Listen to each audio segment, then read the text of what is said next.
So good. বানানোর জন্য যা যা লাগবে সেটা আপনার বাসার কিচেন প্যান্ট্রিতেই পাবেন। দেখুন কি সফট।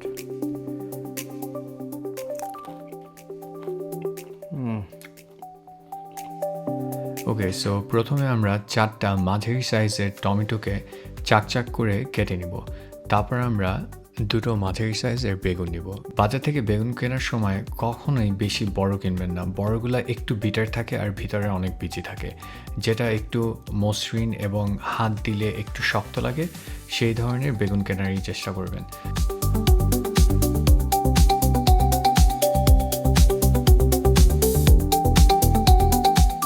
এখন ভাজার সময় দেখা যায় যে আমরা অনেক তেল ইউজ করি, তার পরিবর্তে আমরা অল্প একটু পানি ছিটিয়ে ওটাকে ঢাকনা দিয়েও আমরা কুক করতে পারি। এভাবে আমরা লক্ষ্য করছি যে তেল বেশি দেওয়া লাগে না।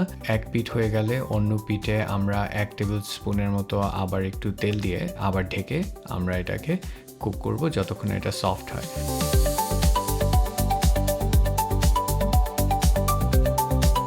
সফট হওয়ার পর এটাকে আমরা আস্তে করে একটা স্প্যাচুলার সাহায্যে উঠিয়ে নেব। উঠে একটা পেপার টাওয়ালের উপর রাখবো, জানি এক্সেস অয়েলগুলো পেপার টাওয়ালটা সোক করে নেয়। তারপর আবার আমরা পাত্রের মধ্যে একটু তেল দিব। তেল দেওয়ার পর এর মধ্যে কেটে রাখা পেঁয়াজগুলো দিয়ে দিব। পেঁয়াজের মধ্যে অল্প একটু লবণ দিয়ে আমরা ততক্ষণ পর্যন্ত কুক করব যতক্ষণ না পর্যন্ত এটা সফট হয়ে যায়। তারপর আমরা একে একে দিয়ে দিব গার্লিক পেস্ট আর চপড গ্রিন চিলি। এটা একটু রান্না করার পর যখন রসুনের গন্ধটা চলে যাবে তখন আমরা এর মধ্যে কাশ্মীরি চিলি, একটু হলুদ এগুলো দিয়ে আমরা ততক্ষণ পর্যন্ত কুক করব যতক্ষণ না পর্যন্ত অয়েল ছেড়ে দেয়।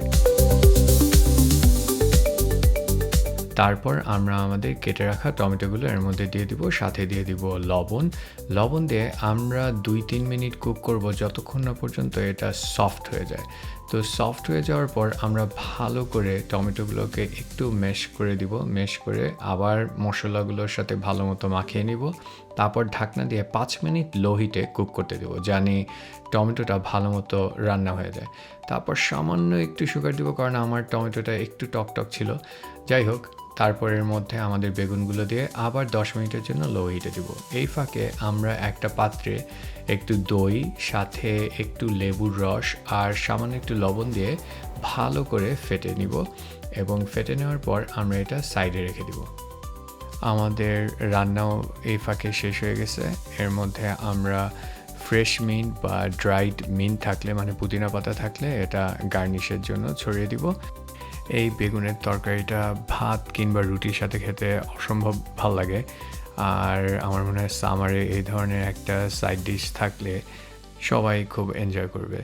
আশা করি আপনাদের রেসিপিটা ভালো লাগছে। ভালো লাগলে আমাদের সাথে থাকবেন আর কমেন্ট করে জানাবেন নেক্সট কোন রেসিপিটা দেখতে চান। ধন্যবাদ।